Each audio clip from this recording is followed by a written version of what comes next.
Hello, and welcome to Astronomy 100. In this section, we're working our way through the topic of the origins of understanding. And what we're trying to do is establish how the ancient people of the Earth were able to figure out some of the more basic things about astronomy that we take for granted today. It's important to remember, though, that there was a time when all of these basic concepts that we understand today were not known, and it was a great deal of effort by the ancient people of the Earth to try to figure out things that we seem today to feel are very basic ideas. And what we started with last time was how the ancient Greeks were struggling to try to figure out if the Earth was a moving body or not. And if you recall, there are things about the Earth that we don't necessarily feel when it comes to its movement or its rotation. For instance, we don't have any sensation of movement for the turning of the Earth, whereas normally in our lives when we are moving, whether it's in a car or some other situation, we have sensation of movement. So we don't feel that. And if you recall from last time, there were a few ways that the ancient Greeks tried to deduce an answer to this question of, is the Earth a moving body? If you recall, they had an understanding of the shape of the Earth and the size of the Earth. And when it comes to rotation, if the Earth is a rotating body, there should be a fairly fast speed of its rotation. At the equator, the Earth is actually turning at about 1,000 miles per hour. And in their minds, the ancient Greeks believed that there should be a 1,000 mile per hour breeze blowing in their faces because of the rotation of the Earth, which does make sense if you're moving in a car at 80 miles per hour, and if you had the rooftop open or a window rolled down, you would feel an 80-mile-an-hour breeze in your face. So there is no 1,000-mile-an-hour breeze at the equator, so perhaps the Earth isn't turning. The other thing that they talked about was how a bird going from one flower to another, such as the hummingbird in this picture, would have trouble, because if the Earth is a moving body, the bird would have trouble connecting with the flower or going from one flower to the next if both of the flowers that the bird is moving to and from are moving. Somebody throwing something in the air would struggle because if the Earth is a turning body, something thrown straight up in the air wouldn't come straight back down, because when you throw it up in the air, the Earth has moved a little bit, and so when it comes back down, it should come down to the left or to the right of where you used to be. And all of these things clearly are not happening. There is no breeze, birds have no trouble, and also you can throw anything up in the air and it'll come straight down. So the ancient Greeks just simply couldn't convince themselves that the Earth is a rotating body. Now, that brings us to the question of how do we actually prove that the Earth is a rotating body? Today we know for sure that it is. So how do we actually demonstrate that the Earth has a rotation to it?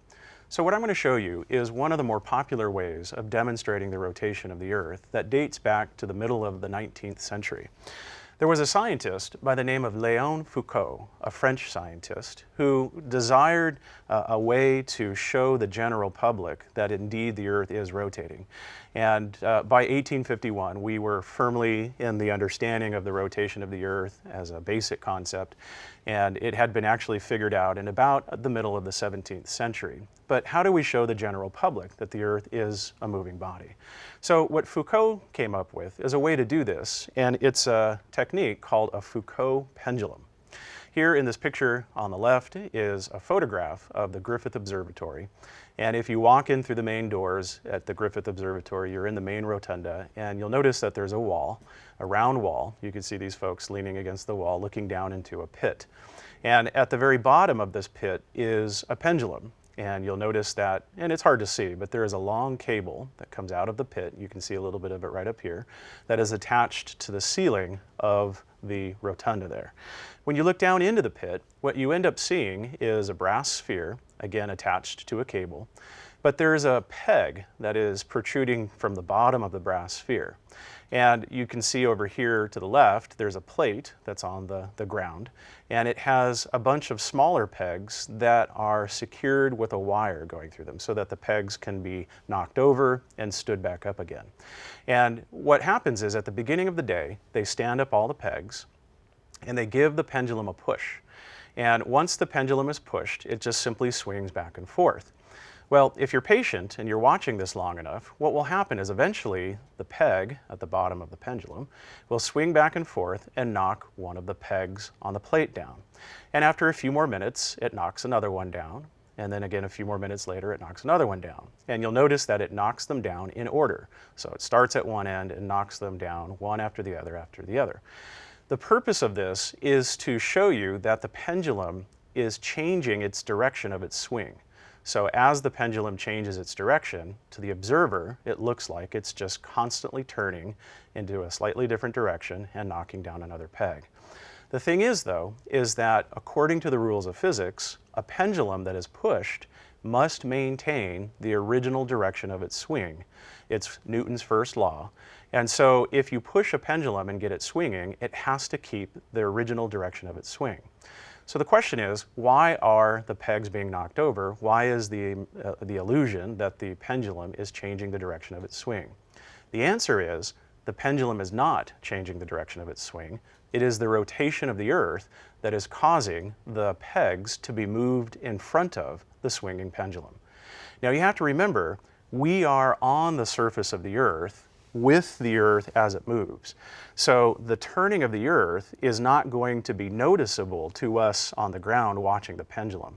To us, standing on the Earth that's doing the turning, it will appear as if the pendulum is changing its direction, when in reality, the pendulum keeps its original direction. We're the ones doing the turning.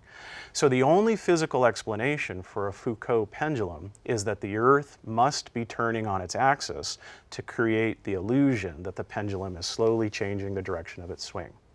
To demonstrate this, I have a video that I want to show you. It's a short video, but it's a time-lapse video that will demonstrate this concept. And let me give you a little bit of background. This video was shot from a museum in Japan. I believe it was in Tokyo. And what they have is a camera that is going to take multiple pictures over many, many hours of their Foucault pendulum. And before I click the play button, a couple things. You'll notice there's a clock over here on the left, and you'll actually see the hands of the clock spinning around as this particular video progresses.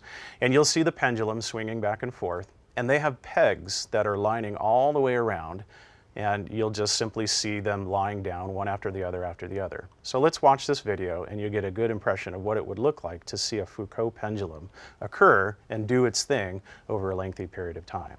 So you'll notice that the pendulum is swinging back and forth, and to the observer, basically us, the camera, looking at this, it looks as if the pendulum is changing the direction of its swing. But in reality, the pendulum is keeping the direction of its original push. It's the Earth that is turning beneath it that creates the illusion that the pendulum is changing its direction. It's a very neat video, and you can see how over a lengthy period of time, it's quite a nice effect. And according to Foucault, this was a way to easily demonstrate to the general public that the Earth is indeed a rotating body. Now, let me go back to the globe here, and I'm going to show you a couple of ways to further understand this. If you were at the North Pole of the Earth, I'll turn this around so you can see the North Pole. If you had a pendulum swinging over the North Pole of the Earth, you can imagine that if I keep the direction of the pendulum swinging in its original direction, the turning of the Earth is going to carry the observer in a way that as you move with the Earth, the movement of you with the Earth is going to create the impression that the pendulum's swinging direction is going to change over a period of time. If you were at the North Pole watching this occur, the pendulum would appear to change its direction, and it would take almost 24 hours to go all the way around and start all over again. If you recall from a previous segment, the true rotation of the Earth is 23 hours and 56 minutes. So if you were to do this at the North Pole, you would actually watch the pendulum change its direction over a period of time of 23 hours and 56 minutes.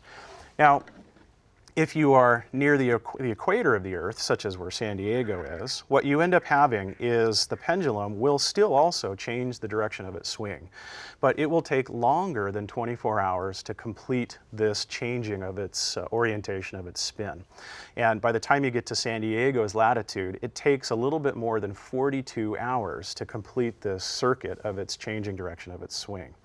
If you're at the equator of the Earth, the effect doesn't work anymore. And the reason why is because as the pendulum is changing the direction of its swing, or at least it should be, you'll notice that the rotation of the Earth itself and the swinging pendulum are going to prevent it from appearing to change its direction. The turning of the Earth, the swing of the pendulum just isn't going to shift. So it takes 23 hours and 56 minutes at the North Pole, and essentially takes longer and longer and longer until once you get to the equator, it doesn't work anymore because, again, of the physics of how all of this comes together with Newton's law as well as the rotation of the Earth. There's no other way to explain what the pendulum is doing other than explaining it in a way that relates it to the rotation of the Earth. So if you think about it, this is what we have to do today to demonstrate, at least in a convenient way, that the Earth is a rotating body. And if you think about it, this is all physics that comes from Isaac Newton, somebody who lived 400 years ago, who lived 1,600 years after the time of the ancient Greeks. So the Greeks were never going to be able to answer the question of, does the Earth turn? Does the Earth move? So all of their efforts seem to indicate that it does not. And this conclusion of the ancient Greeks that the Earth is not a moving body would have dire consequences. Because if you believe that the Earth is stationary, that the Earth is not a moving body, then every other explanation you have about the universe has to include a stationary, non-moving Earth. And this will ultimately lead the ancient Greeks down a very, very difficult and incorrect path when it comes to explaining the universe around us. Today, this belief that the Earth was not a moving body, this belief that was embraced by the ancient world, has a name, and we call it geocentric cosmology. Geocentric means Earth-centered, and cosmology is a word that means understanding of the universe. So geocentric cosmology means an Earth-centered understanding of the universe. And we can summarize it by the statement here: the Earth, according to the ancient Greeks, was motionless, and all celestial bodies seem to revolve around the Earth. Therefore, the Earth must be the center of the universe.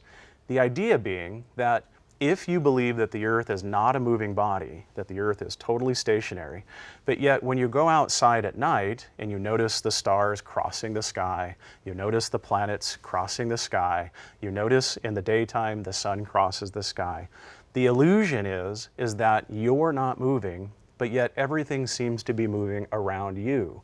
And so the ancient Greeks simply concluded that if we're not moving and everything is seen to go around us, that puts us at the very center of the universe itself. So the geocentric cosmology, or this geocentric perspective, was born, and what we'll find is that this very incorrect notion took nearly 2,000 years for us to fix and to remedy and put us on the right path. So one basic idea determined in a way that is incorrect would have very far-reaching effects that would take many, many centuries for us to figure out. So it's understandable, the idea is it's understandable to mistakenly go down this path, because remember, the ancient Greeks did not have the luxury of having somebody to tell them what they were doing right and what they were doing wrong. They were the first people to try to figure out answers to these seemingly difficult questions for concepts that we take for granted today. So that's about all the time that we have for this segment. In the next segment, we're going to talk about how this Earth-centered perspective, or this geocentric cosmology, would end up blossoming into many different concepts that are completely incorrect, but would be considered to be correct, and would also take many centuries for us to undo the damage, to fix and send us down, ultimately, the correct path to the understandings that we have today. I hope you'll join me.